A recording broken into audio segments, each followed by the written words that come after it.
This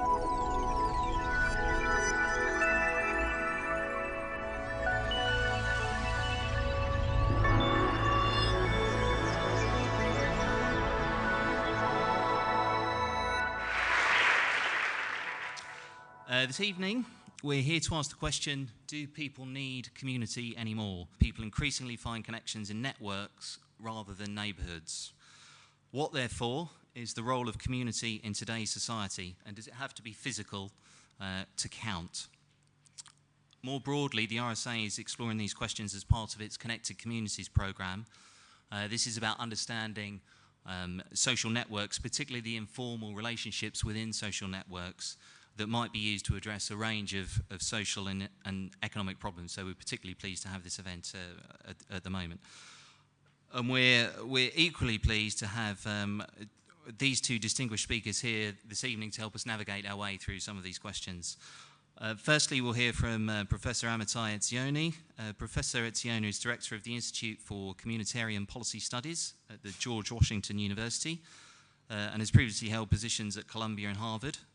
He served as senior aide to the White House, is a former president of the American Sociological Association and founder of the Communitarian Network. He's author of several acclaimed books, including The Active Society, The Moral Dimension, and Security First for a Muscular Moral Foreign Policy. So, on that note, please join me in welcoming Professor Amitai Etzioni to the lectern. Thank you.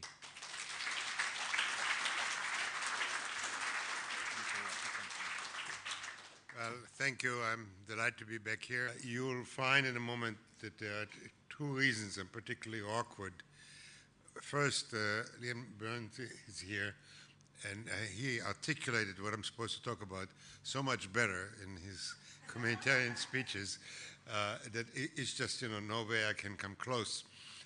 And I really, one reason I'm here on my way to the continent is because I was kind of blown away by his speeches. This is before I spent a good part of the last 2 days with him, and he's really a sterling of a public servant. Now, I tried to convince the chair to let Mr. Byrne go first and for me to follow, which I think still is appropriate, but he told me in a way which reminded me of my German parents, 9. And that was more or less the end of that. I need one more brief introduction, and the only way I can get there quickly is by telling you a not particularly funny joke, but a useful one. There were two economists who went to the White House, and when they came out, a beggar said, could you give me $3 for a cup of coffee? And the economist said, come on, a cup of coffee doesn't cost $3. And he said, oh, you didn't hear the news. There was a freeze in Brazil, and the coffee futures are up. And the economists were very impressed. And they said, why don't you come and study economics at our university? And he said, I'm a beggar, but I'm no fool. My starting point is a double one. First of all, the time has come, and I choose my words carefully. The time is now to restore the demos part of democracy. We had strong, vibrant communities. And by community, I just don't mean only local communities, but also national communities. If you go to the 1950s, the norms were clear, crime was very low, drug abuse was very low, people didn't have to lock their homes or their cars, people knew what was expected of them, people took responsibility, and it was a god-awful society because it discriminated against minorities, discriminated against women, it discriminated against handicapped, it discriminated against gay people. It was a very authoritarian society. So what happened over the decades since then, that there were various liberation movements, women's movement, civil rights movement, gay rights, which attacked the old regime. And they destroyed the old fabric of society as they ought to. I wish they did it earlier. And the progress of transition is not complete, but it went a long way of bringing down the authoritarian, discriminatory society. In the process, they broke down all the old social norms. And that is not our problem. I know very few people, even on the extreme right, who want to go back to the 1950 society. But the question we have not fully confronted is what new norms we are going to share. What is going to replace what the basis, the shared basis of good conduct. The reason we need to have this conversation is the moment you have to call in the accountants or the inspectors or the police, you already have social failure. We talk a lot about market failure, but there's no such a thing as social failure. And a good society, most of the people, most of the time, do what's expected of them without being coerced or forced because they believe it's the right thing to do. And if you look at those things which work well, they are where people do take care of their children. Look, I have children. I think those of you who have children know most of what we do for them is not required by law. The law doesn't say I have to fuss about them or get up in the middle of the night and see if they're breathing, you know. And so, yeah, you know what I'm talking about, right? It doesn't say I have to support them by they're in college. It doesn't mean when they have their first divorce, they come home with their children, I have to still help them. As you know, adolescence never stops anymore. And so we do it because we feel obligated to our children. When people get Alzheimer's, their spouses, 90% of the time, their spouses stay with them to thick and thin. You know that they're going to never be repaid in any shape or form because they think that what they ought to do. That there is no enough supervisors, inspectors, or accountants who could make people do such a challenging assignment if it wasn't that people believe it's the right thing to do. People in most places, at least in my part of the world, smoking in public is not an issue. It's just not done. And I have not seen one time where somebody will light up in public and somebody will say, I'll call the police or the inspector or the bouncer. It's just not done. So that is, I'm trying to give you this the sense, the feel, what a good society is based on, not on policing, not on coercion, not on accountants, but where people came together, formed understanding what is right and wrong, and encourage each other to be better than they would be otherwise. We are each other's keeper in that sense. We reward each other for good behavior, and we chastise each other when we are not. I'm not saying there's no room for law, no need for law. We need, in the end, some underpinning. So when people stray and we will not reach them, we cannot allow the whole thing to unravel, but let people get away when they violently break the norms. But we are better off in social cost, in human cost, in human decency, if we can get together to form shared understandings. And here I want to introduce, sociologists live by creating funny words, I'm going to use as plain English as I can marshal. And I want to talk about something I want to call moral dialogues. Moral dialogues are very different from scientific or factual or logical debates. What happens, and it's something I don't think we pay enough attention to, once in a while, we in effect have a society-wide, national, and increasingly transnational conversation about what's right and wrong. And there's almost an annual topic of the year of what we are dialoguing about. And then there's a billion-hour buzz. People talk about it in meetings like this and on the water cooler, in the car and such. And when you're in the middle of those debates, they look very contentious, unconflicted. And if you come 5 years, sometimes longer later, you see something very interesting. Most times, not always, most times, new shared understanding, new shared moral understanding, new norms arise. And second, because people participate in forming them, they become self-enforcing. So, for instance, I'll talk about the United States first because that's the society I'm most familiar with. We have now a debate about gay marriages. It doesn't matter what position you take on it. All I'm saying, if you observe the United States, we are changing as we're talking about it. We suddenly have 6 states which legalized gay marriages, and I think there's nobody in doubt. I think that a few years from now, every place but Texas, I'm sorry, that's a kind of little silly joke, will have civil unions or gay marriages. We have a beginning of a debate about death penalty, which we are very behind you, and we're kind of moving away from it. We had a very intense debate about the war in Iraq until we agreed that it was wrong. And so now to give you other examples or conversations I know you had, for instance, in the 1950s, I don't think there was anyone who had a sense that if you have a moral duty to the environment. It just wasn't on the map. People would throw things into the lakes or into the air, and it was, nobody thought about it. Anymore, you're worried now about what's happening on the other side of the moon. And then I don't have the time to go how we came about it, but we started a conversation, what we owe Mother Earth. And out of this, two things came. A shared moral understanding that we have some duties to Mother Earth. We still differ exactly what it entails. But again, I don't know anybody who wants to go back to the way we treated the environment in the 1950s. And it's largely self-implementing.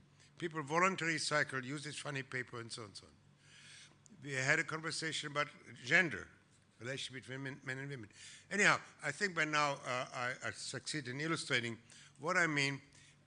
The way whole societies, local communities, and increasingly actually transnational communities can have more conversation, despite as huge as they are, and despite as they're often heated and emotional, at the end of the day, very often, they lead to new shared understanding and new voluntary enforcement.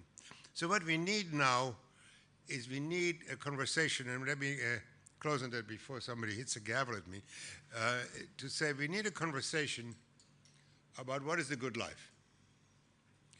Because too long we measured the good life by how much money we make and how many goods we buy. Now, I want to be very precise here. For people who are poor, who don't have the basic needs of life, they indeed very much need home, food, security, health, education. But as people's income increases, study upon study upon study show there's no additional gain in contentment. When you ratchet up, the Japanese in the period in which their GDP quadrupled, the percentage of Japanese who are happy increased by 2%. We have the same data for the United States. Now, this is not a call to enjoy poverty.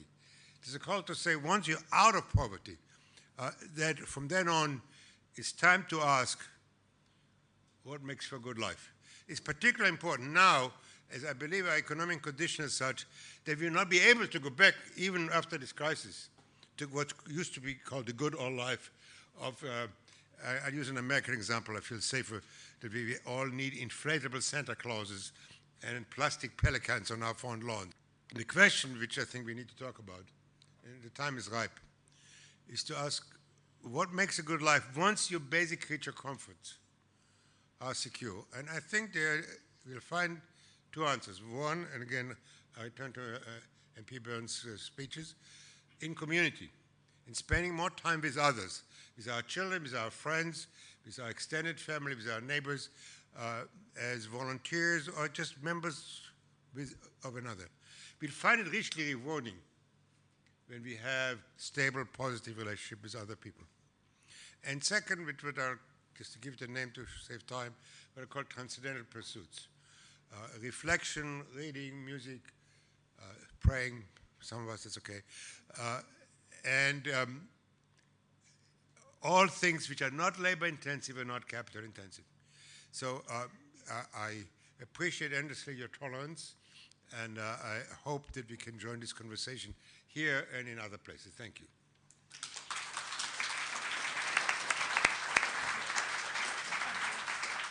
Please join me in welcoming Liam to give his address. Thank you.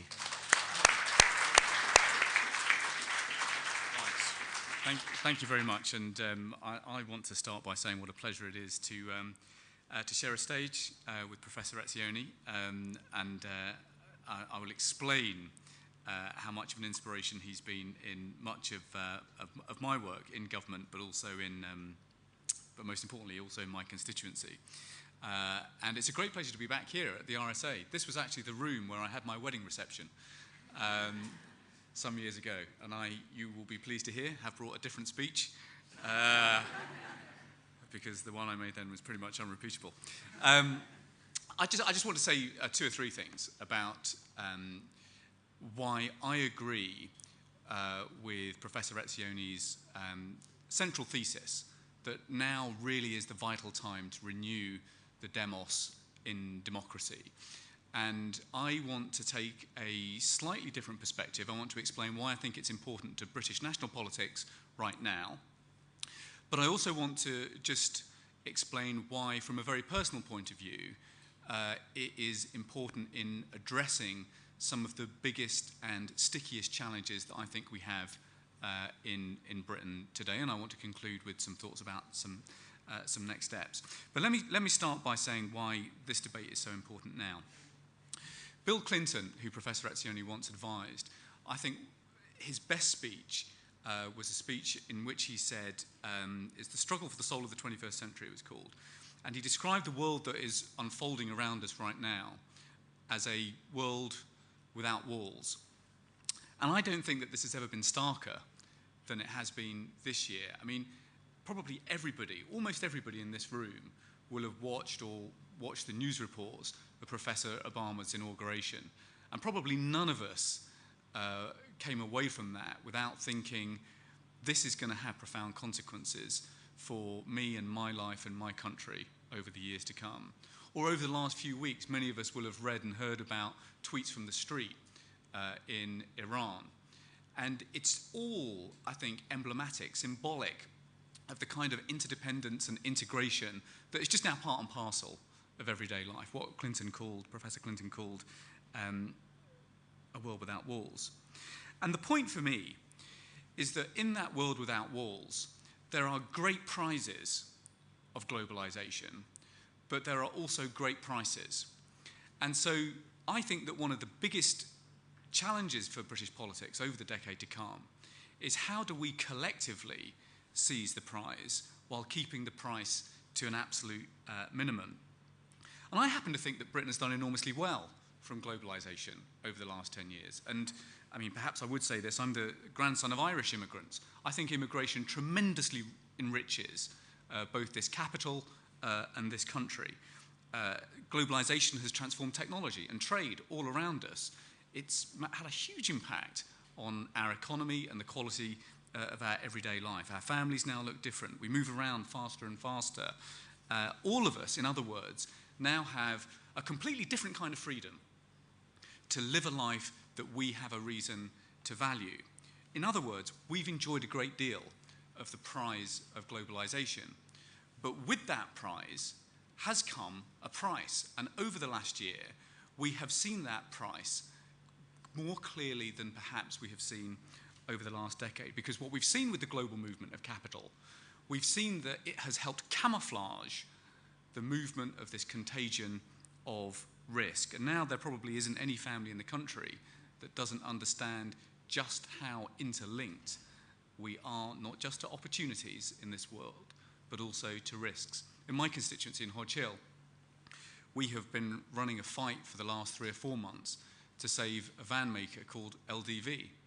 Its fortunes and the prospects of the 800 people who work for it has passed from Russian ownership to Malaysian ownership, and now, we hope, to a new future. Everybody now understands the risks that come with globalization, I think, with a new force.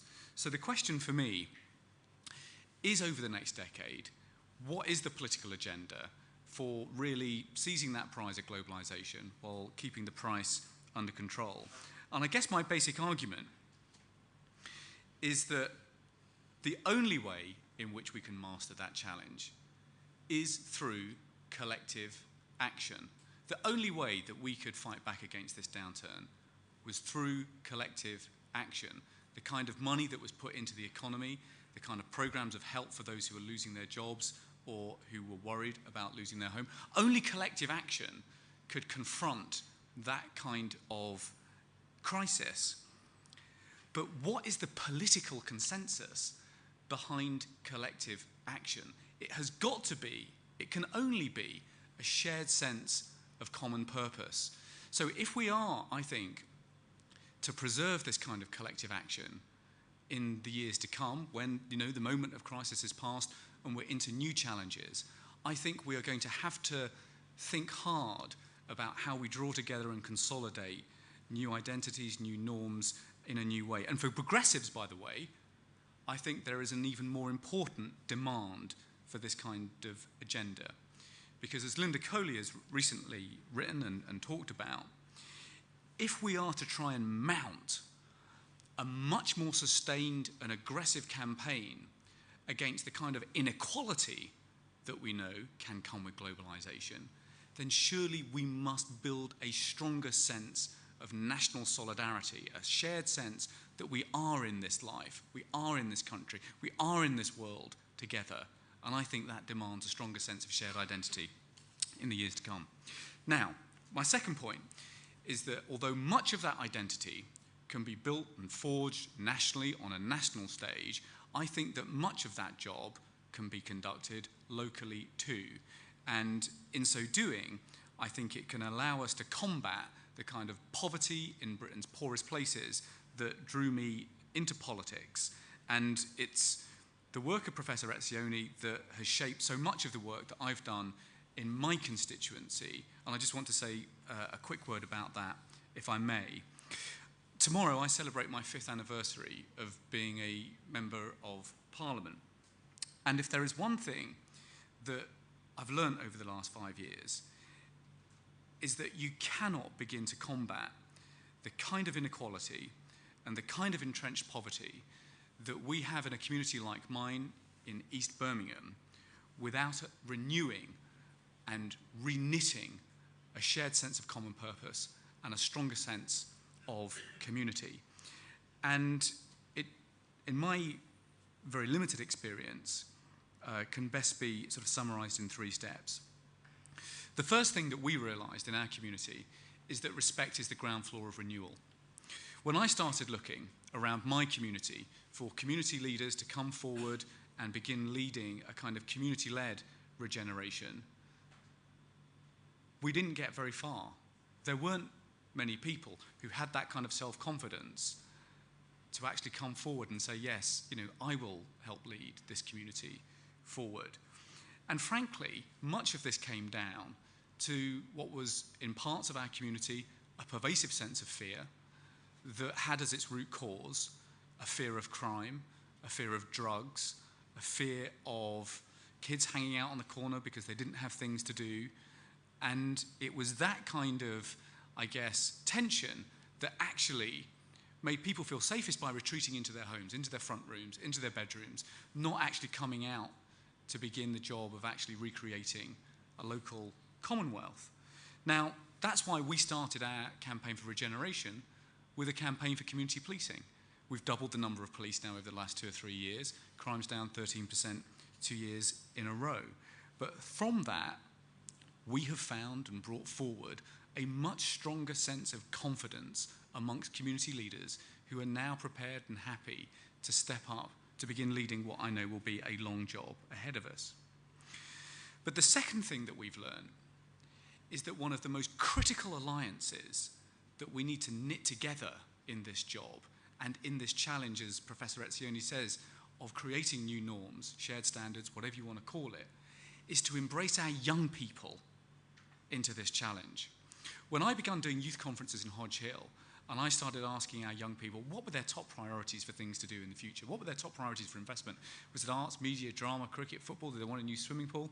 You know what they said? Learning a new skill. Now, we're in the bottom 5% of constituencies for sending kids to university. And as we started researching this, as we started talking to our young people, what we found is an absence of self-confidence and self-esteem, savoir-faire, forward drive that actually does come from some of the best schools in the country. And so what we are beginning to do now in order to change this kind of dynamic is begin educating children not just about the world around them, but about what's inside them. And it's this sense, this program of character education, that is now creating the space for our young people to begin having this debate, as Professor Etzioni puts it, of what is a good life? What is my moral compass? Where is it that I want to go?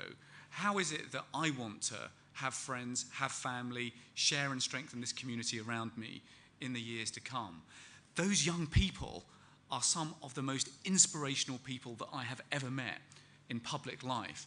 But that's why this argument about character education and community service for young people, I think, will be one of the most important things that we can master over the years to come, because it brings our young people centre stage into this task of rejuvenating, revitalising shared norms in our society. The final point that I would make, and this sort of touches on what we may do, what we may need to do together as a country around our public services in the years to come. I cannot but be struck by how much over the last 10 years our frontline public service institutions have changed. You know, I can now look at sure starts and neighbourhood police teams and new primary schools and rebuilt secondary schools and new health centres. We have a fabric of community institutions in this country, which over the next 10 years, I think we have to turn from being centres of local services into centres of local society. Now let me just explain what I mean very quickly. Too often in the past, our public services, they treat me and you and you and you as individuals. And they forget that actually you're members of families and communities and networks, and all of those things that you have may actually have something to give to the way public services are developed. So we have one fantastic head, the head of Ballsley Green Primary School. She noticed last year Bangladeshi boys were coming bottom of the literacy results.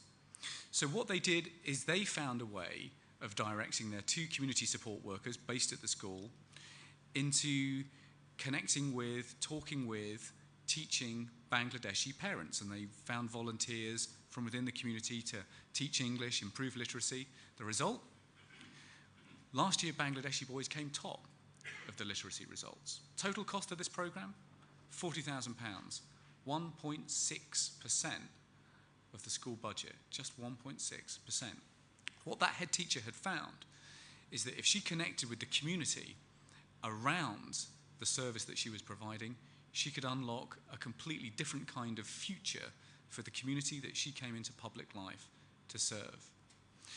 All of these things, respect as the ground floor of renewal, the way we bring our children into this equation, the way in which we transform our community institutions, these are all local ways in which we can begin to take forward this argument about communitarianism and renew and revitalise the demos in democracy that Professor Etzioni talked about. There is, of course, a national policy agenda that must emerge alongside it.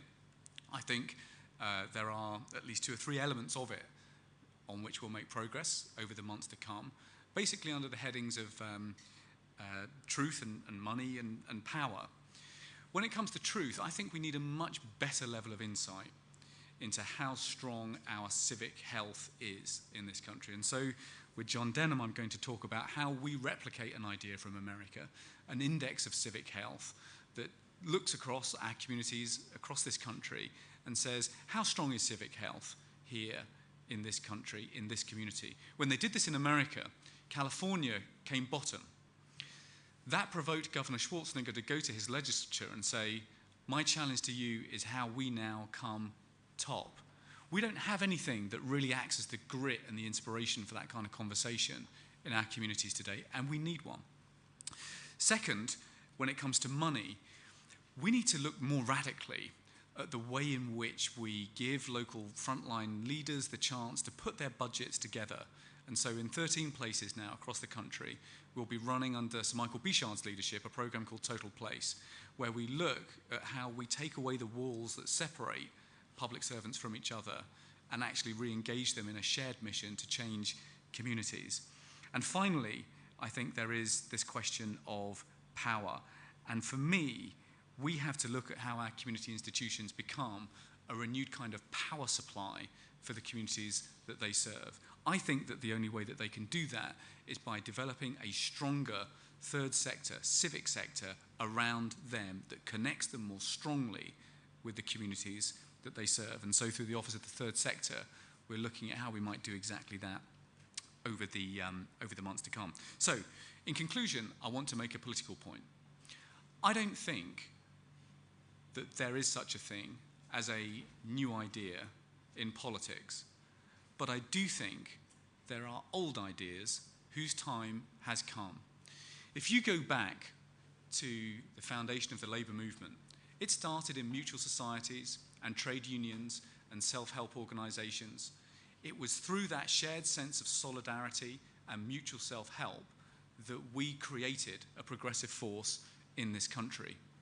Well, that's what we need to do again, and it's why political parties themselves cannot be outside this debate.